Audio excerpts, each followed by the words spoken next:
Buenas noches, bienvenidos a un horario no usual, las entrevistas a las 8:45, pero como es miércoles lo hacemos con Carmina Valdizán. Y el tema que nos ocupa, bueno, lo acabamos de ver a través de Canal Antigua, será el debate, el análisis sobre el debate que sostuvieron los candidatos vicepresidenciales Kamala Harris y Mike Pence.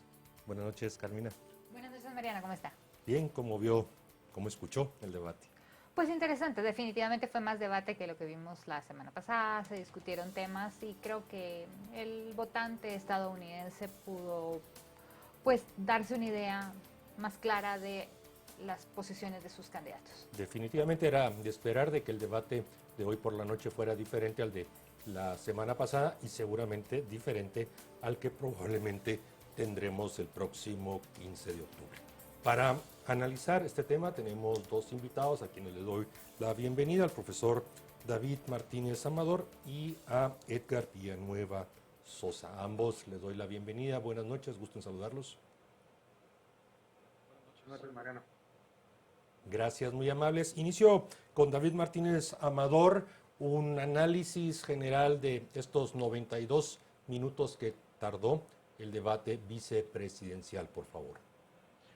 Lo primero que yo rescataría en este caso es que, a diferencia de los debates anteriores, incluso los que tuvieron que ver con la campaña anterior, esto no fue un reality show como la influencia Trump ha generado en el debate político de los Estados Unidos. Es un debate refrescante en términos de que regresamos a un debate de ideas, a un debate de propuestas y donde claramente los aspectos ideológicos de los dos partidos se ven y se sienten.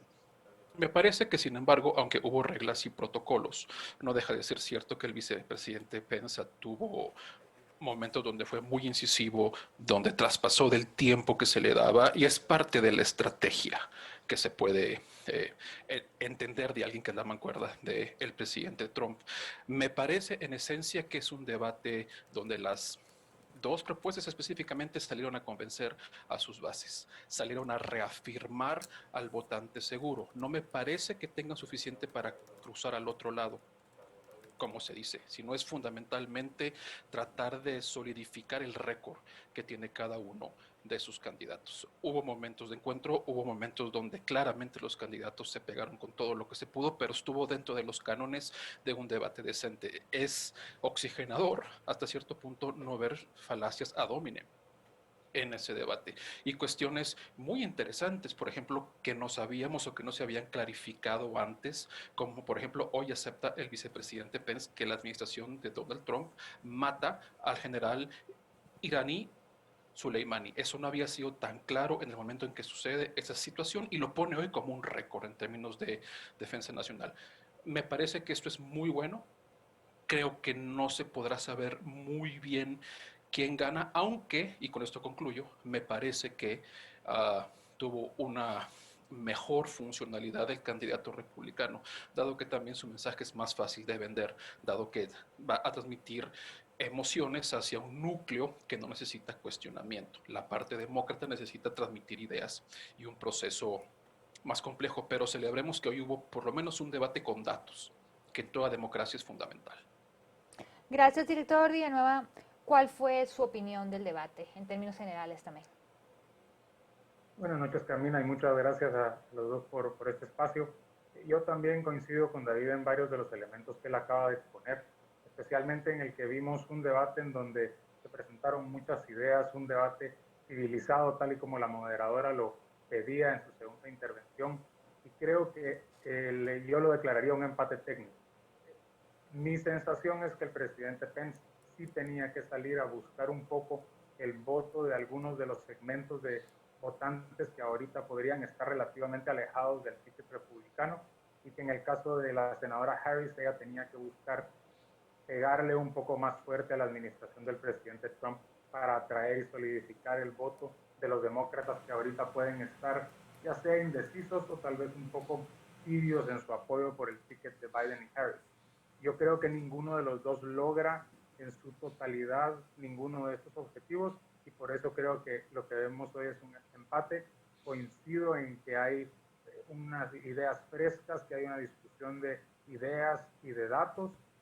Ambos utilizaron datos que eran a veces dudosos y probablemente veremos en programas siguientes y tal vez en análisis de aquí algunos de los datos que se propusieron, como por ejemplo la candidata Harris diciendo que ella no estaba de acuerdo con prohibir el fracking cuando lo ha dicho en otras ocasiones. Y va a ser interesante el fact-checking de este debate, pero coincido con David, refrescante y que proporcionó muchos datos que pueden ser útiles incluso para el siguiente debate presidencial.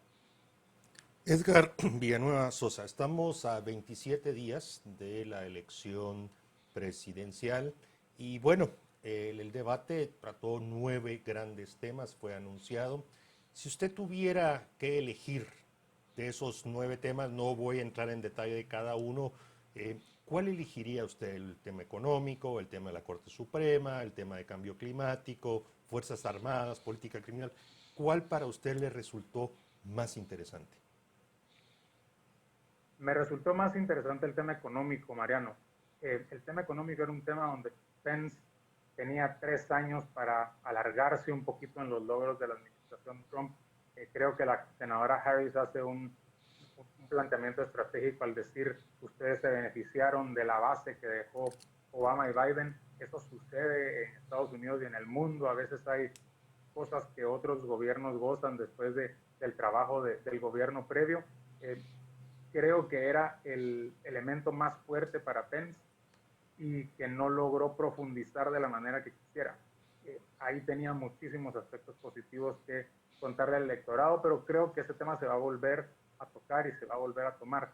El otro tema que me interesó es el de la Corte Suprema de Justicia, la candidata que tienen los republicanos ahorita en la palestra para poder ser confirmada, nos lleva de nuevo a las discusiones no solo estadounidenses, sino también nuestras de capacidad, de idoneidad, pero también incluye un momento político que se debe de discutir y pues que históricamente ahora beneficia a los republicanos, pero que podríamos ver más adelante que fuera de otra manera. Profesor Martínez Amador, hay un tema en el área económica que me llamó mucho la atención, pero que se dio en la conducta repetitiva en otras preguntas. En el tema económico, cuando el vicepresidente Pence le dice a la senadora Harris específicamente que Biden, el ex vicepresidente Biden, había dicho que él va a subir impuestos. Ella lo niega y dice que arriba de personas que reciban más de 400,000 al año. Sin embargo, en varias ocasiones hemos escuchado al ex vicepresidente Biden repitiendo el tema de que él sí está a favor de subir impuestos y ella está tratando como de cubrir eso. Y en otras respuestas fue lo mismo. Hay discrepancia entre lo que ha dicho el ex vicepresidente Biden y lo que está diciendo la senadora Harris. No creo que sea necesariamente una discrepancia deliberada, pero a ver, hay que entender cómo se hacen las campañas electorales, y esto no es una cuestión para celebrar, a veces es trágico. Las campañas electorales son un ejercicio de dosificar información en puntos focalizados donde el dato, si no va a ser necesariamente puro, entre comillas, voy a intentar acomodarlo. Claro, en el contexto en el que estamos, eso lo hemos llevado a la patología de mentiras de alguien como Donald Trump. Pero volviendo a este punto, en el debate hay que entender que el Partido Demócrata, aunque se pueda ver como granítico desde fuera, hacia adentro es una estructura de centro-derecha con personas que son demócratas, pero que claramente consideran que Estados Unidos tiene que tener una posición de liderazgo y que tiene que utilizar mecanismos de multilateralismo, no necesariamente lo militar, pero considera un Estados Unidos fuerte y de ahí se va corriendo a posiciones de libertades civiles y hasta lo que llaman esa izquierda radical que se ha utilizado. ¿Qué pasa? El tema fiscal, si no se utiliza inteligentemente, puede fragmentar al partido. Y entonces, claro, en la posición demócrata más radical, la idea es los ricos no pagan la parte que les corresponde. En la parte más central, el vicepresidente Biden, que ahí se identifica él, tiene que jugar con el argumento de tampoco puedo subir tanto los impuestos que voy a asustar las inversiones o a Wall Street, por ejemplo. Entonces, es un juego. Sí me parece que hubo una mal desarrollo de la estrategia de los argumentos que utilizó la senadora Harris en el sentido de no darse cuenta que parte de los instrumentos fiscales del presidente Donald Trump también estaban dando un respiro. Entonces, cuando ataca la propuesta, quita los beneficios, pero la intención fundamental en ese punto era recordarle al Partido Demócrata, yo como la senadora que me achacan de ser de la extrema izquierda del partido, le estoy hablando al trabajador común y corriente. Lo que vamos a hacer es darles un respiro fiscal, pero es muy difícil conciliar esas posiciones. También el presidente Biden ya es una persona muy mayor y tiene un récord de tener opiniones a veces que son necesariamente coherentes, no que mienta, pero utiliza los argumentos como les conveniente en cada contexto. Martínez, Amador, las discrepancias creo que sí se marcaron. Tengo dos temas donde claramente hay una diferencia de opinión y expresión entre Biden y Kamala Harris. Por ejemplo, el tema del nuevo Pacto Verde. Ella fue incapaz de poder defender su punto cuando se demostró claramente de la posición de Biden expresada la semana pasada y lo que está y se puede leer. Y el otro tema, la incapacidad de poder darle respuesta. Sí, en el caso de que la candidata a ocupar la silla, la silla en la Corte Suprema de Justicia, pues pasa, el Partido Demócrata ha hablado, ella fue incapaz de desmentirlo, de modificar la regla y aumentar precisamente para ir respetar una decisión. Marco estos dos temas porque realmente ahí sí se notó lo que usted decía hace un momento. Pence fue un momento bastante fuerte y duro y repitió y no hubo una respuesta clara de la candidata demócrata. ¿Identificó usted en el curso del debate algunas otras discrepancias? Yo entiendo que sí, pero usted me dirá, entre lo que se lee, se escucha, se dice por parte de Biden y lo que Kamala Harris, con un récord ampliamente liberal, nada de centro derecha, sino bastante liberal, representa. Sí, me parece que todo esto abona a esta situación de el reto que significa para el Partido Demócrata no crear una situación donde se disparen hacia abajo y se haga un agujero en el barco y se hundan. ¿Por qué? Por la fracción que pueda haber entre las tribus urbanas, por así decirle, de este partido. Entonces, otra temática donde uno puede ver claras discrepancias que hay que tener buen ojo para darse cuenta radica en el punto relacionado con el tema de la seguridad, eh, en términos de qué hacer con las policías. El candidato Biden nunca se había atrevido a decir en los debates en los cuales él había estado en las entrevistas, que él claramente aceptaba la cuestión relacionada a un racismo institucional o a un prejuicio institucional dentro de las estructuras de seguridad con respecto a los grupos que se consideran minorías étnicas. Hoy la senadora Harris claramente lo dice, el vicepresidente Biden y mi persona creemos en ese postulado que es propio y exclusivo de lo que llaman en Estados Unidos esa izquierda radical. Bueno, contradicción o no, pero hoy parece como que quiere enviar ese mensaje hacia sus otros votantes. Y me parece que en términos de defensa fue menos clara junto con un Biden que ha tenido posiciones más claras en términos de que Estados Unidos tiene que mantener un rol importante independientemente de los instrumentos que usa. Me parece que la senadora Harris hoy trató hasta cierto punto de volver a articular esa posición claramente liberal en donde los Estados Unidos han cometido errores, pero estamos aquí para trabajar con todos nuestros socios. Me parece que le costó mucho esa pregunta con respecto a China. Creo que el ala más centrista de su partido posiblemente se lo va a achacar en un momento. Y creo que hay muchas más que no nos da el tiempo. Pero eso es lo complicado cuando un partido tiene tribus urbanas y dependiendo hacia dónde empujo el pedal, se me puede fraccionar o puedo perder votos que ya están asegurados. Edgar Villanueva, hay un tema precisamente sobre China que llamó mi atención y creo que es algo que cierta facción del grupo demócrata que Harris representa se niegan a ver. Ella acusa al presidente Trump de ser aliada de dictadores y menciona a Vladimir Putin. Sin embargo, ella está a favor de China y la relación con China y habla del cierre de empresas en China, cuando China es una dictadura. Desde la muerte de Mao ya no es de una persona, pero es del Partido Comunista Chino.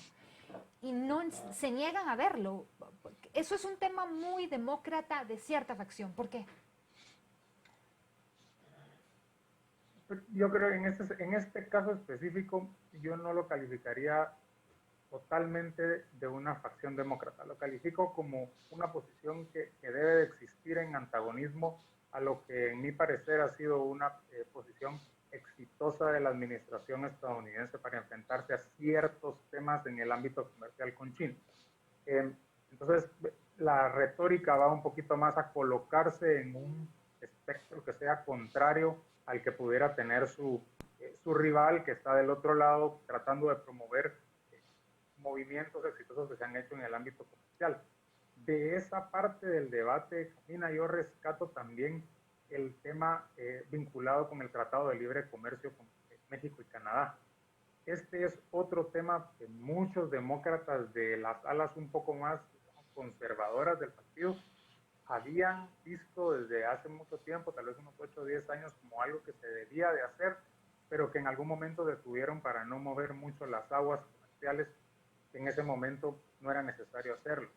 Es uno de los temas que, por ejemplo, considero que Biden, de ser electo, no modificaría, al igual que no modificaría sustancialmente la posición de los Estados Unidos con respecto a China. En el debate, pues ahí nosotros nos ponemos de un lado y ustedes del otro y vamos al intercambio de jabs y de ganchos, pero no creo que sea un elemento en donde haya una diferencia fundamental entre una potencial administración Biden y lo que ha hecho hasta el momento la presidencia del presidente Trump. Quedándonos en ese tema del Tratado de Libre Comercio con México y Canadá y extendiéndolo y hagamos un paréntesis porque la verdad ni la semana pasada ni esta se mencionó y es la relación comercial económica con la región latinoamericana, más concretamente y desde su posición Edgar Villanueva, la relación de Guatemala, Centroamérica, en fin. Fue muy claro Pence cuando mostró de que la senadora Harris había votado en contra del nuevo Tratado de Libre Comercio, no pudo decir nada al respecto, pero a ver, entre líneas, tanto de la semana pasada, no tanto, pero hoy, ¿usted considera que una reelección será mejor para la relación económico-comercial de Guatemala-Estados Unidos o probablemente una nueva huéspedes de la Casa Blanca mejorarían o darían un giro a la relación? Gracias, Mariano. Antes quería mencionar que es muy particular que Harris haya votado en contra del tratado con México, pues California y México son principales socios comerciales en economías gigantes. Y saltando a la pregunta, yo veo cosas positivas en una reelección en el sentido que se pueden profundizar dinámicas que ya están existiendo entre Guatemala y los Estados Unidos. En el ámbito, tal vez no directamente comercial, pero en el ámbito de inversión y financiamiento para el desarrollo, en el Development Finance Corporation hay un acuerdo que ya tiene cierto momentum y que pudiera traer cosas muy positivas, no solo para fortalecer la relación bilateral, sino también para generar empleos y generar desarrollo en Guatemala, que tiene, al final de cuentas, un objetivo que es de mutuo interés. En el caso de los demócratas, yo no veo directamente un problema, digamos, fatal para la relación con Guatemala. Sin embargo, cualquier cambio de administración trae consigo momentos en los cuales hay acomodamiento no solo de los funcionarios, sino también de las estrategias y de la visión que cada administración tiene para la región. Mi experiencia es que los republicanos son un poco más prácticos en la temática de la relación y con una institucionalidad tan débil como la nuestra, a veces eso nos facilita la relación con ellos porque los temas son un poco más reducidos. En los temas con administraciones demócratas tienden a incrementarse un poco, lo cual lo hace relativamente difícil para la estructura gubernamental que nosotros tenemos y una entrada de un gobierno demócrata en donde se separan, se acomodan, eligen a sus autoridades, traería un tiempo en el cual la relación podría quedar en un limbo temporal y pues eso es algo muy natural, pero creo que es algo que va a suceder si Biden queda electo. Profesor Martínez Amador, hay un tema que se trajo por lo menos la senadora lo mencionó repetidamente, y es el liderazgo del presidente Trump. Cuando ella no tenía forma de responder o no quería responder a una de las preguntas o de las mismas preguntas que le hacía al vicepresidente Pence, porque le hizo varias preguntas a ella, curiosamente, ella siempre sacaba el tema del liderazgo. ¿Por qué? Bueno, porque en la estrategia que tú haces cuando se prepara al candidato para los debates, uno de los puntos más importantes es sistemáticamente bombardear a la persona que estás entrenando con un insumo que tienes que transmitir a tu audiencia, independientemente de qué es lo que estás buscando. Pero supongamos que en este caso, dado que la elección está muy cerca y dadas las condiciones específicas y dado lo que ella significa, es muy difícil que ella, que representa el ala más liberal del Partido Demócrata, pueda brincar para buscar a los votantes que están indecisos. Entonces, ¿qué hace? Envía un estímulo permanentemente en sus participaciones cuando lo considera mejor, posiblemente en los momentos en que no sabe qué decir, donde le recuerda al votante que claramente es demócrata o que tiene una antipatía por el presidente Trump, de recordarle la ineficacia en su liderazgo y muy particularmente, por ejemplo, en la gestión relacionada con la crisis del COVID, que me parece que pudo haberlo hecho mucho mejor y fue el primer segmento de ese debate, pero es una estrategia clásica. Tú lo que haces es bombardear a tu público para que recuerde la razón por la cual tiene que darse un cambio y recuerde cuál es ese error crucial. Yo ligaría esa situación y hay que verlo en términos de cómo inicia el debate y cómo cierra el debate la candidata del Partido Demócrata. Inicia con decir, es una gestión terrible y lo voy a decir permanentemente y voy a llevar al liderazgo y prácticamente casi concluir el debate. Eh, Creo que le faltó decirlo claramente, pero lo que dice es tenemos un presidente que simpatiza con grupos de supremacía blanca. Eso es un mensaje que se está tirando directamente hacia un votante que ya tiene su posición clara de por qué favorece al vicepresidente Biden o por qué tiene una antipatía, aunque sea republicano, ojo, pero puede tener una antipatía para con el presidente Trump. Profesor, yo más adelante quiero regresar a un par de temas que usted mencionó aquí, pero quisiera recuperar estos temas económicos, las relaciones comerciales, económicas, pero lo quiero centrar en el tema latino. Me llamó la atención de que incluso el término latino fue solo utilizado en algún momento para decir de que es la comunidad de las comunidades que más ha sido afectada por el tema de la pandemia y la pérdida de empleos. Pero de ahí no escuché nada. Se analiza de que el voto latino en esta oportunidad pudiera ser determinante en algunos estados. Recordemos de que no es el voto popular el que elige al presidente, sino hay en ciertos estados que aportan los votos, los famosos 270 votos electorales, donde la comunidad latina es muy fuerte. ¿A qué considera usted o por qué considera usted que ninguno de los dos, incluso la semana pasada, se han dirigido tan directamente al votante latino? Bueno, en el caso de la campaña del presidente Trump es muy claro. Hay una antipatía, sobre todo de la comunidad mexicoamericana, hacia su figura. En términos generales, creo que a nadie en Estados Unidos que tenga ascendencia mexicana se le puede olvidar que al inicio de la campaña Donald Trump se refirió a ellos de tal forma que si lo hubiese hecho, por ejemplo, de italianos americanos o de judíos o cualquier otra minoría más histórica en este contexto, las cosas serían diferentes.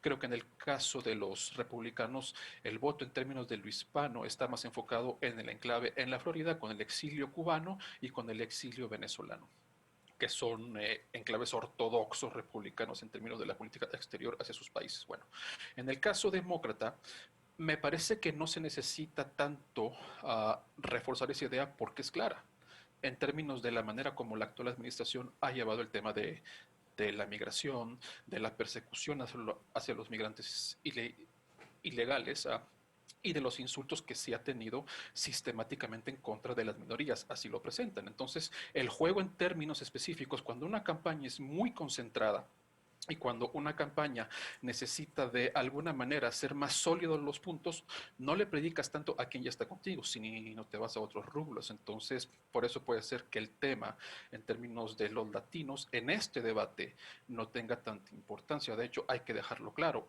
Aparece mencionado en este momento y con respecto a México, otra vez en esa visión típica estadounidense, México engloba América Latina, va a ser distinto en la Florida. Posiblemente no va a ser tan específico, pero ahí el tema de la migración vuelve a entrar. Te robo 20 segundos solo para mencionar que una diferencia fundamental entre demócratas y republicanos en términos de lo económico va a ser que no creo que Joe Biden se vaya a inclinar por las guerras económicas como un instrumento para ganar mayores beneficios, cosa que el presidente Donald Trump sí hizo en razón de que, aunque no es un republicano de cepa, seguramente sus consejeros económicos, realistas políticos de escuela, le han de haber dicho, bueno, ¿sabes qué? Si los conflictos ya no son hoy tradicionales, son comerciales. Entonces lánzate en esta guerra contra China y trata de sacar algo y ganar. No creo que los demócratas vayan a ir por ahí, pero independientemente de todo, la visión es regional. Entonces hay que entender que una administración que es aislacionista, como la de Donald Trump, de dejar de mirar hacia afuera, por eso su oposición al multilateralismo, salirse de los organismos internacionales, en términos de las relaciones de comercio, no siempre necesariamente se va a guiar por principios de la tradición que se tiene cuando negocias un tratado comercial o buscas otros mecanismos. Creo que esas diferencias iban a llevar a tratos más unilaterales y directos y en el otro caso más institucionales. Director Villanueva Sosa, hay un tema acá. Es cierto que no se menciona prácticamente a Latinoamérica, a los países latinos, el votante. Sin embargo, el voto cubanoamericano y en la Florida también el presidente Trump está apelando precisamente a los venezolanos y a los cubanos. Él ha hecho fuertes declaraciones sobre lo que significa el gobierno de Maduro, la situación en Cuba, y es un estado muy importante. ¿Cómo analizaría usted esto y si considera que en los próximos debates podría salir el tema? Sin duda, Carmina, vamos a ver el tema en los debates que vienen adelante. Entiendo que por lo menos uno de esos dos debates se enfocará en temas de política exterior y la Florida es muy importante para la elección, entonces no hay ninguna duda que Trump será muy claro en su posición con respecto a Venezuela, con su posición con respecto a Cuba y las posturas que él ha mantenido hasta este momento durante su gestión. Es muy curioso que Florida ha sufrido modificaciones en su forma en la que se conforman los distritos electorales en diferentes administraciones, siempre para tratar de mantener algún tipo de voto que favorezca a algún candidato para salir favorecido, porque termina siendo por alguna razón o por otra un estado importante y esta elección no es la excepción. Yo creo que también en este sentido vemos nosotros un poco nuestros temas de América Latina, pero surgieron hoy temas importantes como el tema del aborto, en el cual hay posiciones completamente diferentes en los dos candidatos y donde la elección de la Corte Suprema de Justicia, por ejemplo, podría traer, digamos, la madre de todas las batallas con respecto a este tema, independiente de dónde estamos en nuestra posición sobre la nueva integración de una Corte potencialmente conservadora traería cambios sustanciales y creo que en ese sentido no solo este tema del aborto, el tema de Venezuela, Cuba, van a ser temas que van a tener que ser muy fuertes y donde los candidatos van a tener que tomar posiciones muy reales, porque ahí podrían estar algunas de las agujas que tiren la elección para un lado o para el otro. Bien, quiero pedirle tanto al profesor David Martínez Amador como a Edgar Villanueva Sosa de que permanezcan en esta llamada. Debemos hacer un breve corte y después vamos a retomar la entrevista. Hay un par de temas ahí que creo que son todavía muy importantes de ser tratados con ustedes. Así que, por favor, unos minutos y a la audiencia de Canal Antigua esperamos que continúen con Carmina Valdizán y su servidor Mariano Rayo.